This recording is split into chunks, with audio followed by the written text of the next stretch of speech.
Senhor, tu me enganaste e eu fui enganado. Maldito seja o dia que eu nasci. Essas são palavras de Jeremias, um profeta fiel a Deus, chamado por Deus, alguém que dedicou a sua vida para obedecer a Deus. Mas pensa comigo, como que uma pessoa chega a ponto de dizer algo tão forte e pesado assim? Bom, hoje a gente está no nosso segundo episódio da nossa série sobre sofrimento e esperança, e a gente está aprendendo com Abacuque, Jeremias e Ezequiel. E se você ainda não assistiu o primeiro episódio sobre Abacuque, eu recomendo você voltar lá, porque a gente está acompanhando uma mesma história, uma mesma narrativa. E no episódio anterior a gente viu que Abacuque ele recebe uma notícia muito difícil, que Deus estaria levantando a Babilônia para trazer juízo sobre Judá. E essa invasão, ela viria. A destruição, ela iria chegar e o sofrimento era inevitável. Isso assusta muito Abacuque. Ele fica extremamente movido e entristecido com toda essa situação.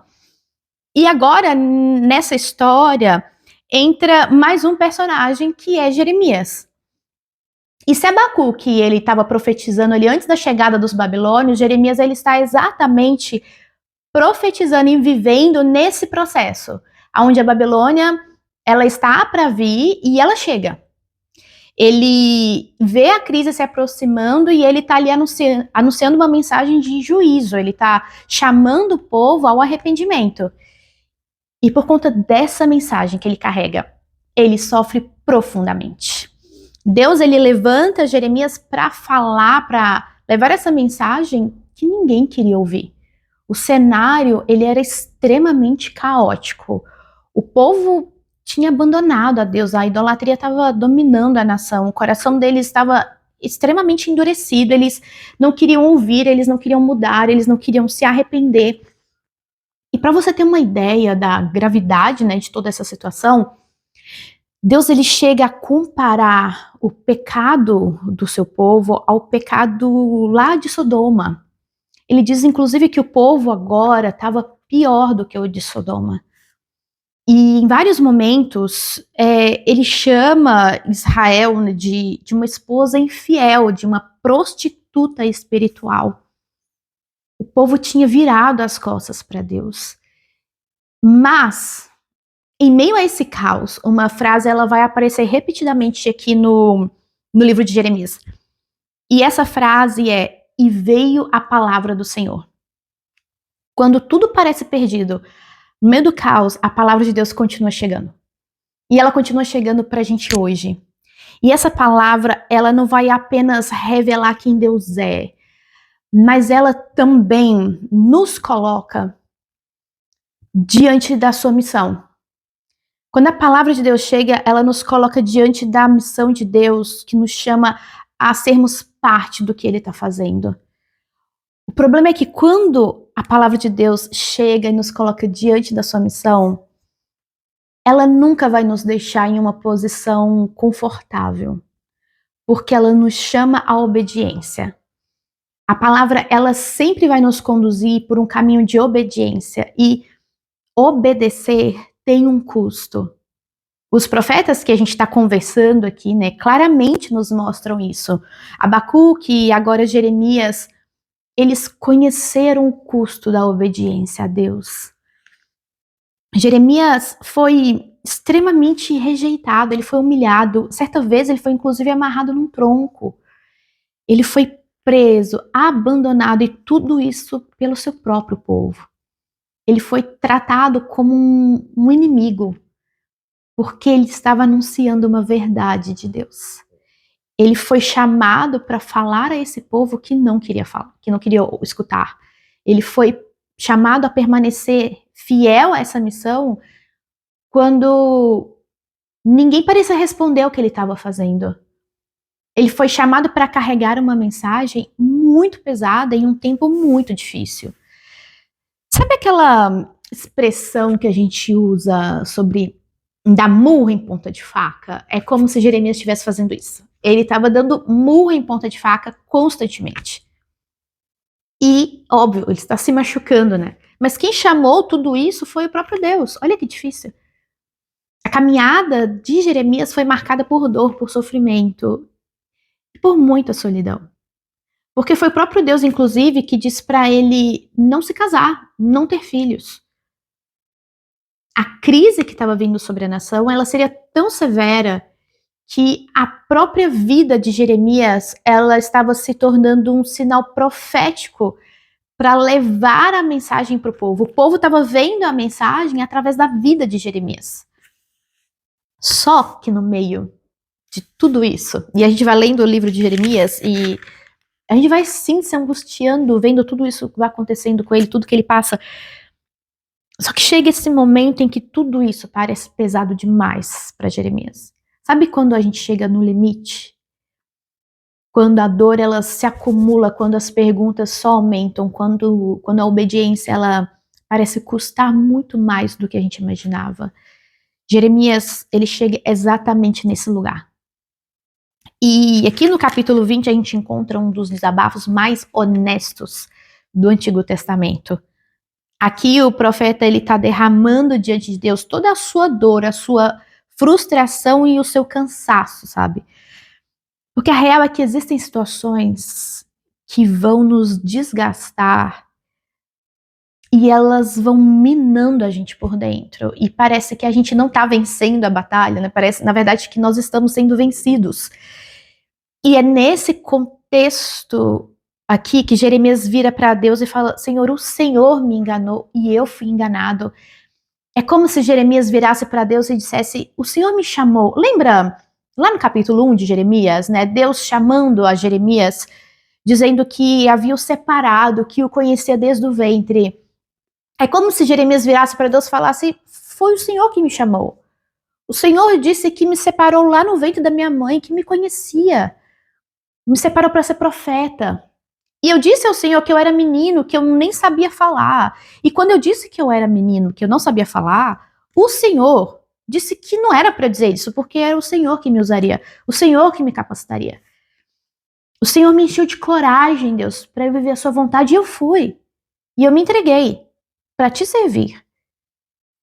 E aí, olha onde eu tô agora, como eu tô, olha onde eu vim parar. Por que, Deus? O Senhor me enganou. Eu fui enganado. Por que esse caminho? Por que essa história? Tenta imaginar a profunda dor. Olha a angústia que ele está para falar isso. Pouco depois ele vai declarar, né, maldito seja o dia que eu nasci. E é impossível, eu acho, ler tudo isso e não lembrar de Jó. Porque, assim como Jó, Jeremias ele chega no auge do seu sofrimento. E ele chega a lamentar o próprio nascimento. Por que eu tô vivendo tudo isso? Por que Deus me colocou justamente aqui nesse momento? E são perguntas que talvez nós também já tenhamos feito no auge da nossa angústia. Às vezes a gente questiona os caminhos de Deus, a gente questiona os seus propósitos, a gente questiona porque Ele permite certas situações. Mas uma coisa extraordinária está acontecendo no coração dele. Aqui ainda no versículo 9 do capítulo 20, ele diz a Deus que ele chega a tentar desistir. Ele fala para Deus que ele tenta parar de falar, que ele tenta abandonar a missão dele, que ele tenta seguir um outro caminho, e aí ele declara: mas quando penso, vou esquecer o Senhor e não falarei mais o seu nome, então a sua mensagem fica presa dentro de mim e queima como um fogo no meu coração. Eu tô cansado de guardar ela, eu não posso mais aguentar. É como se Jeremias falasse para Deus: eu quero desistir, mas eu não consigo. Eu quero fugir, mas eu não consigo. Eu tô tentando abandonar tudo, mas não dá. Porque a palavra de Deus havia inundado o coração dele. E enquanto Jeremias lutava contra Deus, Deus continuava atraindo o seu coração. E talvez seja exatamente isso que nos sustenta. Não é a nossa força, não é a nossa coragem, não é a nossa capacidade. É Deus constantemente nos atraindo para si. Mesmo quando a gente está cansado, quando a gente está ferido, quando a gente não entende o que Ele está fazendo. E seguindo aqui a história, né, lá no capítulo 29, quando a Babilônia já havia chegado, aqui no capítulo 29, um grupo já tinha ido para o exílio, e lá no exílio, as pessoas estavam em crise, claro, só que alguns falsos profetas começaram a se levantar para dizer que já já aquilo estaria acabando. Já já Deus estaria trazendo a paz dele, já já tudo ia se resolver, aquilo ia acabar. E Deus fica extremamente irado com essas pessoas. Porque não estava ainda acabando. Eles estavam no meio do processo com Deus. A situação não estava se resolvendo, ainda não. Ainda não era o momento de acabar com o processo. Eles estavam no meio do processo. E Deus fica extremamente irritado com esses homens que se levantam para dizer, já já acaba, tá tudo melhorando já já, fiquem tranquilos, já já a gente volta. Deus fica extremamente revoltado com essas pessoas e ele tá dizendo, não, eu coloquei vocês aí. Não tá acabando ainda. Vocês ainda estão no processo. E aí, o que Deus faz? Jeremias lá em Jerusalém, o povo lá na Babilônia, esse grupo, né, que foi levado para Babilônia. Jeremias manda uma carta para essas pessoas e nessa carta tem uma mensagem de Deus. Deus está falando ao povo lá no exílio. E o que Deus está dizendo é aqui no capítulo 29, construam casas, plantem jardins, casem-se, tenham filhos. O povo estava extremamente angustiado, com medo e esperando que toda aquela situação acabasse rapidamente, mas Deus está enviando essa mensagem surpreendente para eles. Deus, ele não está falando para eles apontando uma saída imediata, uma solução rápida. O que Deus está dizendo é: vivam. Enquanto vocês estão aí, enquanto vocês estão nesse contexto, nesse cenário, neste lugar, vivam, construam, plantem, cultivem. Sabe o continue a nadar? Em outras palavras, é como se Deus dissesse: não parem de viver por causa da dor ou por causa do contexto que vocês estão, na situação que vocês estão. Isso aponta pra gente aquilo que a gente conversou sobre a história de Abacuque, sobre esse caminho de fé que a gente precisa percorrer. E nesse caminho de fé, a gente não vai viver da forma mais confortável possível. Não, o contrário. O nosso objetivo nesse caminho de fé é viver da maneira mais profunda e íntegra possível diante de Deus. Mesmo quando o cenário é difícil, mesmo quando o presente é doloroso, mesmo quando a espera é prolongada. E Deus usa uma imagem tão linda aqui. Quando Deus traz essa imagem de jardim, plantar jardins exige tempo, né? Exige cuidado, dedicação, espera. E é isso que Deus está querendo trazer para o povo. Essa espera, esse tempo, esse momento do processo, ele é ativo. É você ir plantando enquanto você está esperando, é você ir vivendo, cultivando enquanto você está esperando, é você continuar aguardando a ação divina de Deus e guardando seu coração nele. E Deus vira para o povo nesse contexto e está dizendo: eu é que sei os planos que tenho para vocês, no versículo 11. Eu é que sei os planos que tenho para vocês. Vocês estão aí tentando se acalmar, dizendo que já está acabando. Não, ainda não está acabando, mas eu é que sei os planos que tenho para vocês. E o que eu tenho para vocês são planos de paz e não de mal. Eu não quero causar mal para vocês. Eu tenho planos de paz para dar para vocês um futuro e uma esperança. E Deus, ele ainda acrescenta: vocês me procurarão e vocês me acharão quando vocês me buscarem de todo o coração. De todo o coração. É como se Deus dissesse: vocês me encontrarão quando eu me tornar tudo o que vocês têm. Deus precisa se tornar tudo o que nós temos. Esse é o buscar de todo o coração. E foi exatamente isso que aconteceu com o próprio Jeremias. Esse homem que no momento angustiado, ele está dizendo: Senhor, tu me enganaste. É esse o homem que tem uma experiência tão profunda internamente com Deus, a ponto dele dizer: eu não consigo seguir outro caminho. Eu não consigo. Eu não consigo virar as costas para você, Senhor. E é tão lindo porque é nessa declaração de Jeremias, ele diz: cantem ao Senhor, louvem ao Senhor. Lembra de Abacuque também, no auge do seu sofrimento, da sua angústia, da sua preocupação, que ele está dizendo ali para Deus no final do livro, né? Ainda que a figueira não floresça, a vide não deu seu fruto, eu me alegrarei no Senhor. E eu acho isso aqui incrível. O que esses homens experimentaram que muitas das vezes a gente não experimentou? O que esses homens viram? Talvez a gente ainda não tenha visto. O que esses homens experimentaram no auge da sua angústia para entoarem louvores a Deus de todo o coração? Algo havia mudado dentro deles, no coração deles. O coração deles havia sido encontrado por Deus. E talvez essa seja uma das grandes lições de Jeremias. Tem muitas coisas nesse livro para a gente aprender, mas eu queria trazer esse ponto de Jeremias. A palavra de Deus que chega no nosso coração e que transforma algo dentro de nós. Essa palavra de Deus que continua chegando a pessoas limitadas, impróprias, pessoas com instabilidades emocionais, físicas, a missão de Deus pra gente, os caminhos que Deus nos coloca sempre serão caminhos difíceis, impossíveis.